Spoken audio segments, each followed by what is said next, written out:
I hope that you all are doing well. So आज का हमारा टॉपिक है that was the regulation of the respiration. ठीक है। तो ये दो वे से ऑपरेट होता है। कौन से दो वेज है? That was neural mechanism, neural mechanism, and the second one was the chemical one, that is chemical mechanism. ठीक है। अब चलिए सबसे पहले हम पढ़ेंगे that was the chemical mechanism. हम सबसे पहले क्या पढ़ेंगे? Chemical mechanism. अब देखिए केमिकल मैकेनिज्म में क्या होता है कि जो कीमो रिसेप्टर्स होते हैं केमिकल मैकेनिज्म्स में, सबसे पहले जो मेन रोल है वो कीमो रिसेप्टर्स का है, जो कहाँ प्रेजेंट रहेंगे? हमारे ब्रेन में प्रेजेंट रहेंगे। कहाँ रहेंगे? In the brain. ब्रेन में कौन से पार्ट पे? तो मेडुला ऑब्लिंगाटा पे, मेडुला ऑब्लिंगाटा, नियर डीआरजी। ठीक है, डोर्सल रेस्पिरेटरी। अब देखिए इतना तो पता चल गया कि कीमो रिसेप्टर ब्रेन में प्रेजेंट है, मेडुला ऑब्लिंगाटा नियर डीआरजी। उसमें भी कौन इनको स्टिमुलेट करेगा? तो CO2 and H plus ion, ये दोनों कीमो रिसेप्टर को स्टिमुलेट करते हैं। ठीक है। फिर पेरिफेरल कीमो रिसेप्टर क्या है? पेरिफेरल कीमो रिसेप्टर्स वो कहाँ प्रेजेंट है? वो प्रेजेंट रहेंगे हमारे कैरोटिड बॉडी, कैरोटिड बॉडी। ठीक है, कैरोटिड बॉडी है, वहां पे क्या प्रेजेंट रहेंगे? Peripheral chemoreceptor. कैरोटिड बॉडी क्या है? तो याद कीजिए कि ये है बाइफरगेशन, बाइफरगेशन ऑफ कॉमन कैरोटिड आर्टरी। जो कॉमन कैरोटिड आर्टरी है उसका बाइफरगेशन है कौन? आर्टरी। मैंने यही लिखा है, ठीक है, शॉर्ट फॉर्म। तो कैरोटिड बॉडी जो है वो कॉमन कैरोटिड आर्टरी है, उसका बाइफरगेशन। ठीक है। And aortic body, aortic body. So जो कॉमन कैरोटिड बॉडी है उसका जो बाइफरगेशन है that was the common carotid artery and aortic body. So ये दोनों जो है वहां पे क्या प्रेजेंट रहेगा? वहां पे प्रेजेंट रहेगा पेरिफेरल कीमो रिसेप्टर। ठीक है। अब ये जो एओर्टिक बॉडी है उसमें भी स्पेसिफिक अगर देखें तो आर्च ऑफ एओर्टा, क्या रहेगा? Arch of aorta. ठीक है, अब आगे बढ़ते हैं। अब क्वेश्चन ये उठता है कि ये CO2 एंड H प्लस जो है वो रिसेप्टर को स्टिमुलेट कैसे करता है? ठीक है। तो देखिए सबसे पहले क्या होता है कि ये जो दोनों है ना वो डायरेक्ट कहाँ जाएंगे? वो जाएंगे कीमो सेंसिटिव एरिया पे। कहाँ जाएंगे? कीमो सेंसिटिव एरिया जो है वहां पे ये चले जाएंगे। कौन? CO2 and H plus. वहां से वो सेंट्रल मेडुलरी, सेंट्रल या जो मेड्यूलरी कीमो रिसेप्टर है वहां से सेंट्रल या मेड्यूलरी कीमो रिसेप्टर है उसको स्टिमुलेट करेंगे और फिर उनका फंक्शन होगा। मतलब ये सबसे पहले इनका इंटेक करेंगे, कीमो सेंसिटिव एरिया पे गए, फिर जो कीमो रिसेप्टर्स है उसको एक्टिवेट किया। कौन से? सेंट्रल और मेड्यूलरी कीमो रिसेप्टर। ठीक है। एक डायग्राम के थ्रू देखते हैं। चलिए एक बढ़िया सा डायग्राम बनाते हैं। मान लीजिए कि ये है मेरा ब्रेन। ब्रेन में ये है पोन्स एंड मेडुला वाला रीजन। ओके, हाँ ये ब्रेन स्टेम हो गया मेरा। अब देखिए यहाँ पे कीमो रिसेप्टर है। ठीक है। तो जो H2O प्लस जो CO2 है ये है मेरा ब्लड ब्रेन बैरियर। ये क्या है मेरा? ब्लड मान लीजिए, या ब्लड ब्रेन बैरियर, ये है BBR, ब्लड ब्रेन बैरियर। तो CO2 और H2O कहाँ से आया? तो वो ब्लड से यहाँ पे आया। ठीक है, ब्लड ब्रेन बैरियर को पार करते हुए फिर वो यहाँ पे आया। ठीक है, इसका रिएक्शन क्या हुआ? तो H2CO3। ठीक है, और फिर ये टूट के क्या इसने रिलीज किया? H प्लस और HCO3 माइनस। तो जो ये H प्लस है वो यहाँ जाके इसको अफेक्ट करेगा, स्टिमुलेट करेगा, कीमो सेंसिटिव एरिया में जाके क्या करेगा? कीमो रिसेप्टर को स्टिमुलेट करेगा।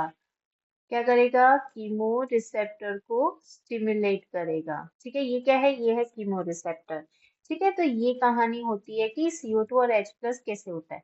अब इसमें एक चीज है कि जो H प्लस है ना, वो बहुत कम स्टिमुलेट करता है, मतलब कि H प्लस जो आयन है वो मेनली कीमो रिसेप्टर को स्टिमुलेट करता है जैसे हमने देखा, बट जो ये CO2 है ना वो सबसे ज्यादा करता है। ठीक है, देखिए यहाँ पे लिखते हैं, जो H प्लस है ना, H plus ion mainly stimulate करता है। H प्लस आयन क्या करता है, mainly stimulate chemo receptor. But जो CO2 है ना वो ज्यादा पोटेंट है, but CO2 is more potent. मतलब कि CO2 स्टिमुलेट करने के लिए बहुत ज्यादा पोटेंट है। क्यों, क्योंकि CO2 है ना, because because CO2 CO2 can easily pass BBR, easily pass BBR। BBR क्या है, तो ये है blood brain barrier, BBB, blood brain barrier. ठीक है, तो क्या होगा, जो ये CO2 है वो इजीली ब्लड ब्रेन बैरियर से पास आउट हो जाता है। इसकी वजह से ये ज्यादा पोटेंट है क्या करने के लिए, तो इसको स्टिमुलेट करने के लिए। ठीक है, तो इतना है कीमोसेंसिटिव एरिया के लिए। जो केमिकल मैकेनिज्म है वो ये लोग करते हैं। अब आती है next mechanism, that was the neural neural mechanism. अब उसमें कुछ चीजें हमें जाननी होती है, जो फैक्ट है कि फैक्ट टू बी नोन। ठीक है, तो वो फैक्ट कौन से है, तो देखिए सबसे पहले तो ये है कि जो रेस्पायरेटरी सेंटर है ना इसके लिए, रेस्पायरेटरी सेंटर, तो वो कहाँ पे प्रेजेंट है, वो प्रेजेंट है हमारा मेडुला एंड पॉन्स के पास। यहाँ पे रेस्पिरेटरी सेंटर प्रेजेंट है। फिर हम बात करते हैं जो इफरेंट नर्व फाइबर्स है, एफरेंट नर्व, तो वो कौन सी, तो वो है मोटर नर्व। मोटर नर्व जो है वो इफरेंट है, और जो एफरेंट नर्व फाइबर्स है, एफरेंट नर्व फाइबर, वो कौन से है, तो वो सेंसरी नर्व्स है, सेंसरी नर्व। ये हमें जानने की जरूरत थी। ब्रेन स्टेम तो हमें पता ही है कि क्या क्या रहता है, मिड ब्रेन रहता है, पोन्स रहता है, और मेडुला ऑब्लिंगेटा रहता है इसमें। ठीक है, इतनी चीजें आपको जाननी थी। अब हम देखेंगे उसका मैकेनिज्म। देखिए, सो न्यूरल मैकेनिज्म में जो मेन हीरो है ना वो दो है। ठीक है, DRG एंड VRG। ये D for dorsal and V for ventral. ठीक है, अब देखिए इसमें हम दो कंडीशन देखेंगे, कौन सी, तो normal breathing pattern, normal pattern, और दूसरी कौन सी, pattern during, pattern during exercise. मतलब कि एक्सरसाइज पे क्या होता है, कौन से फंक्शंस होते हैं वो हम देखेंगे। ठीक है, अब देखिए सबसे पहले क्या होता है कि जो हमने कीमो रिसेप्टर या जो पेरिफेरल कीमो रिसेप्टर हमने देखे थे, वो तो देखा, देखिए चलिए आगे बताती हूँ। कि हमने ये वाले कीमो रिसेप्टर तो देख ही लिए, कि ये जो मेडुला ऑब्लिंगेटा पे जो ब्रेन के पास जो कीमो रिसेप्टर है वो हमने देख लिए। बट ये जो पेरिफेरल कीमो रिसेप्टर का जो हमने यहाँ पे बताया, बात की थी, उसका क्या फंक्शन है, तो वो अब हम यहाँ पे देखेंगे कि वो क्या करते हैं, वो न्यूरल मैकेनिज्म में देखेंगे। तो जो पेरिफेरल कीमो रिसेप्टर्स है, कीमो रिसेप्टर, वहां से क्या होगा, तो वहां से एक इम्पल्स लेके आएगा, मतलब कि एक नर्व जो है वो वहां से मैसेज लेके आती है, और वो DRG में आती है। ये नॉर्मल पैटर्न है, हाँ? ये नॉर्मल पैटर्न है। कौन सी, ninth cranial and 10th cranial nerve के थ्रू, क्रेनियल नर्व के थ्रू। ठीक है, इतना समझ में आया कि जो पेरिफेरल कीमोरिसेप्टर है वहां से 9 और 10 जो क्रेनियल नर्व है वो मैसेज लेके आती है DRG के पास। फिर देखिए जो न्यूमोटॉक्सिक सेंटर है, न्यूमोटॉक्सिक टॉक्सिक जो सेंटर है वो इसको इम्पल्स भेजेगा थ्रू नेगेटिव फीडबैक। कौन सी फीडबैक के थ्रू? नेगेटिव फीडबैक के थ्रू। तो ये न्यूमोटॉक्सिक सेंटर के फीडबैक का क्या असर होगा? तो वो स्विच ऑफ कर देगा, switch off inspiration ramp, inspiration ramp.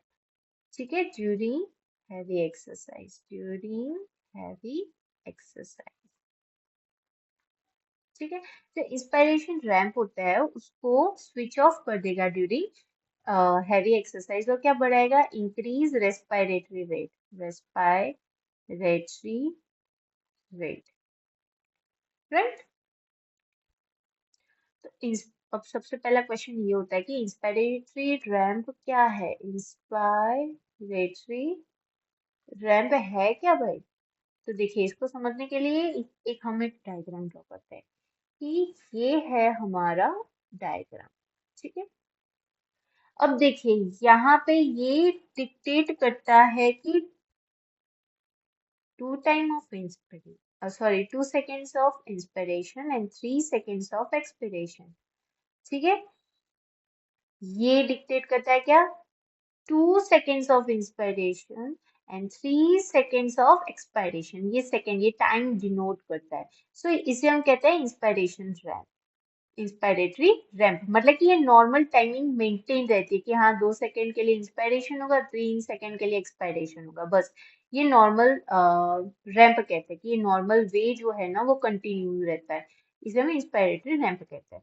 But जब एक्सरसाइज होती है ना तब ये डिस्टर्ब्ड हो जाता है, ये अपनी बॉडी के अकॉर्डिंग चेंज हो जाता है। उसमें क्या होता है कि इंक्रीज द रेस्पिरेटरी रेट, मतलब कि जो इनटेक है और ये जो टाइमिंग है ना वो उसको बढ़ा देगा। ये जितनी टाइमिंग है वो सेम टाइमिंग नहीं रहेगी, थोड़ा होके और उसको बढ़ा देगा, स्पीड बढ़ जाएगी। तो देखिए, ये जो इंक्रीज क्या करता है? Respiratory rate. हमें न्यूमोटॉक्सिक सेंटर का तो देख लिया। अब जो लंग्स है ना उसकी बारी है। Now it's time for the lungs. So lungs क्या करेंगे कि जब ये फ्लैटेंड होते हैं, मान लीजिए जब भी हम सांस लेते हैं तो पहले वो कॉन्ट्रैक्ट होता है फिर रिलैक्स होता है। सो जब ये व्हेन इट गेट फ्लैटेंड तब क्या होता है? Increase respiratory rate, increase respiratory rate. ठीक है, सो ये भी एक नेगेटिव फीडबैक ही देगा। मतलब कि ये जब फ्लैटेंड हो जाते हैं, लंग्स जब फ्लैट हो जाते हैं, मतलब कि कॉन्ट्रैक्ट नहीं रहते, फ्लैट हो जाते हैं, तब जाके ये नेगेटिव फीडबैक डीआरजी को भेजेंगे। एट दैट रेस्पिरेटरी जो रेट है वो बढ़ाएगा। क्या होगा? रेस्पिरेटरी रेट को बढ़ाएगा। ठीक है, अब मान लीजिए, चलिए पहले इसका नॉर्मल फंक्शन देख लेते हैं कि डीआरजी में नॉर्मली होता क्या है। ठीक है, सो डीआरजी में नॉर्मली क्या होता है कि जो बेसिक रिदम है ना, बेसिक रिदम रेस्पिरेटरी रेट की वो मेंटेन रहती है, और रेस्पिरेशन इज जनरेटेड, मतलब कि उसको जनरेट करता है, मेंटेन करता है जो रेस्पिरेटरी रिदम होती है ना बेसिक उसको। अब रोल इन इंस्पिरेशन, इंस्पिरेशन जो है हम जब सांस अंदर लेते हैं तब इसका रोल क्या होता है? तो देखिए, सबसे पहले तो ये सोमैटिक न्यूरॉन के थ्रू ये वर्क करेगा, राइट।